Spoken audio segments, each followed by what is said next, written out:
कानून पास हो जाता, लेकिन हमारा कानून पास क्यों नहीं होता? बिल्कुल, धन्यवाद।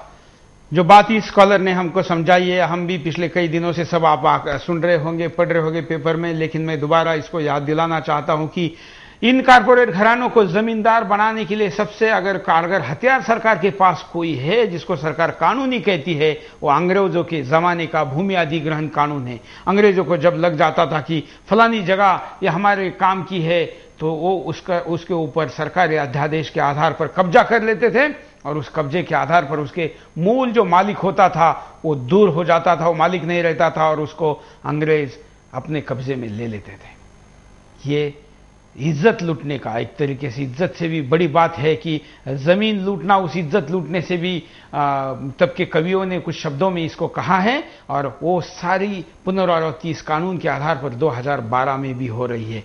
कवि हमारे साथ है, कुछ अपने शब्द जोड़ना चाहते हैं।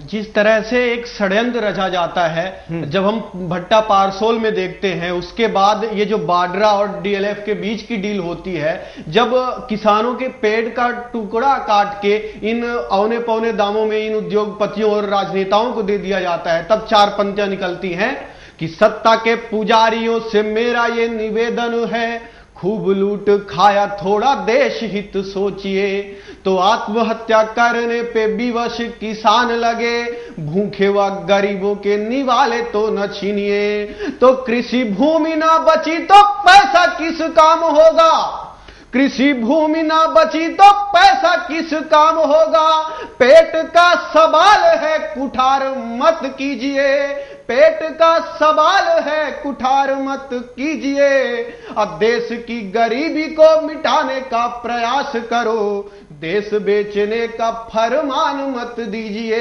देश बेचने का फरमान मत दीजिए।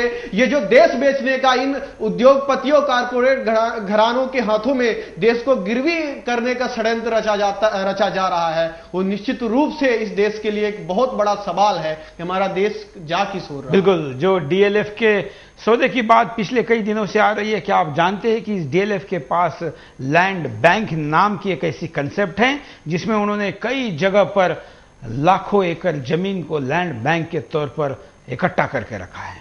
इस डीएलएफ के पास जमींदार से भी बड़ा ऐसा हथियार है, या ये सारे लोग जो कारपोरेट नए जमींदार बने हैं, ये साम दाम दंड भेद किसी भी प्रकार के हथकंडे अपनाकर उस जमीन को हथिया लेते हैं और उसके मूल मालिक को उससे दूर करवाते हैं। एक और कॉलर से बात करते हैं।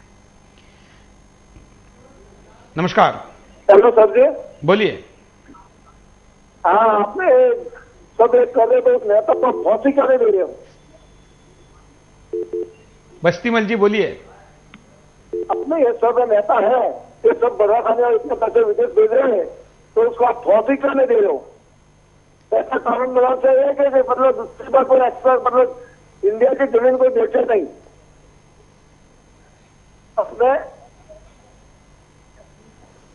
बस्तीमल जी, आप बात सुन नहीं पाए, शायद आपका आवाज ठीक नहीं आ रहा है। धन्यवाद कॉल करने के लिए। मैं कॉलर को कहूंगा कि जब आप बात करते हैं तो ज्यादा जोर से भी मत बोलिए, क्योंकि आपके रिसीवर में अगर आप ज्यादा जोर से बोलते हैं तो यह आवाज चीखता है और वो सबसे ठीक से सुनाई नहीं देता। अगले कॉलर से भी आप बात कर सकते हैं, अपनी बात को रख सकते हैं। आप भी कॉल करिए, स्क्रीन पर चल रहे नंबरों पर कॉल करके आप अपनी बात को रख सकते हैं। अगले कॉलर। नमस्कार। ठीक है सर, बोलिए। हेलो।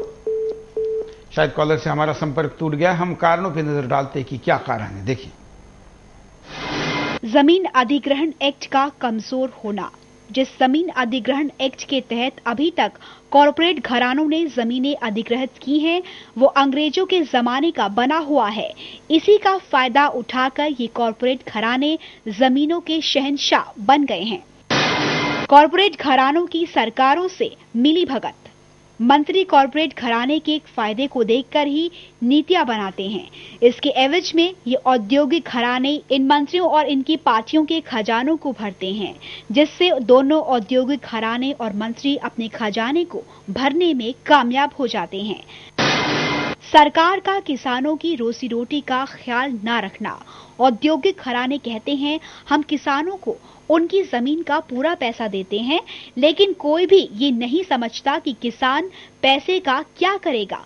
कुछ दिन में पैसे खत्म हो जाएंगे, उसके बाद क्या करेगा? क्या करेंगे किसानों के बच्चे?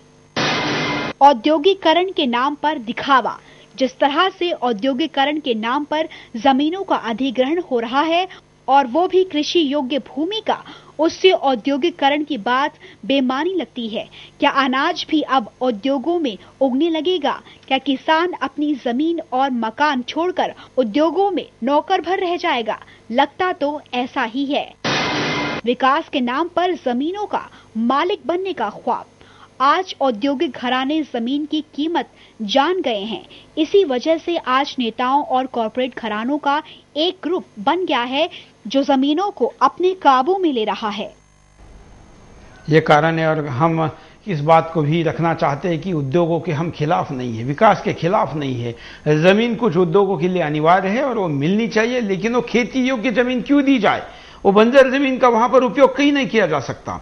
इस बात को इस देश के नीति निर्धारण करने वाले लोगों ने बिल्कुल ध्यान रखना चाहिए। आप भी ध्यान रखिए और समझाइए कि 125 करोड़ लोगों का देश अन्न धान्य खाने की चीजें दूसरे देश से इंपोर्ट कर जीवित नहीं रह सकता। शायद वो जीवित रहे भी तो भी उसकी अर्थव्यवस्था जीवित नहीं रह सकती। उसके लिए उसके आसपास ही इसको उगाना जरूरी है, बनाना जरूरी है, खाना जरूरी है। इसको इंपोर्ट करेंगे तो हमारे देश का बड़ा धन विदेश में चला जाएगा। यह हमारे अर्थव्यवस्था के लिए कदापि सही नहीं हो सकता। अगर बहुत बड़ी जगह लेने वाले कुछ उद्योगों में बनने वाले प्रोडक्ट को हम दूसरे देश से इंपोर्ट भी करें तो भी चल जाएगा।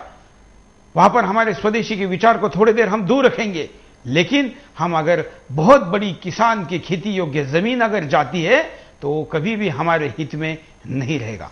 अगले कॉलर से बात करते हैं। नमस्कार। हेलो, नमस्कार। बोलिए।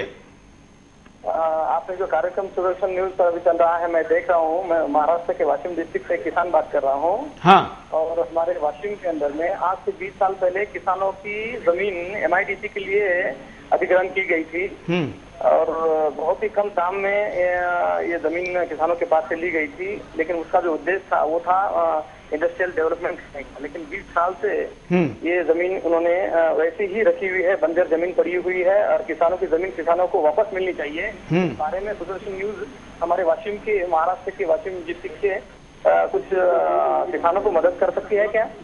बिल्कुल करेंगे। आप कार्यक्रम इस खत्म होने के बाद कॉल करिए और मैं इस कार्यक्रम को देख रहे देश भर के देशवासियों को कह रहा हूं, आह्वान कर रहा हूं कि कहीं पर भी अगर कोई अन्याय हो रहा है, हम तो किसी भी अन्याय के खिलाफ आपके साथ खड़े होने को तैयार है, लेकिन आज विषय जमीन का और किसानों का चल रहा है, तो इस विषय पर जो भी जानकारी आपके पास है आप दीजिए।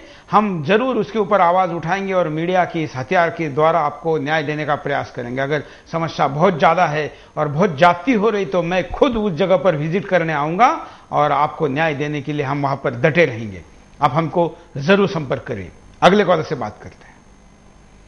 नमस्कार। बोलिए, क्या कहना है आपका? हाँ जी, मैं प्रेम सिंह बोल रहा हूँ हरियाणा से। हाँ।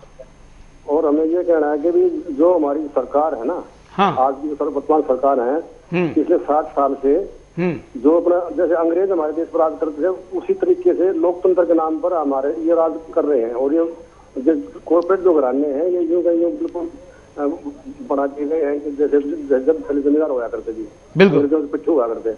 बिल्कुल आज जो हमारी जो सरकार है, जो वित्त मंत्री है, जो प्रधानमंत्री है, ये कौन बनेगा ये तय कॉर्पोरेट वाले करते हैं, हमें ना कि लोकतंत्र करता है इसका। बिल्कुल बिल्कुल सही कहा आपने। हमारा देश जो है वो घाटे में जाता जा रहा है और देश गरीबी जा रहा है और बहुत जुल्म हो रहे हैं देश के ऊपर। सिर्फ इसी कारण से हो रहा है कि लोकतंत्र का नाम है सिर्फ, लेकिन लोकतंत्र इम्प्लीमेंट नहीं हो रहा है हमारे देश के अंदर। बिल्कुल, ये धन्यवाद।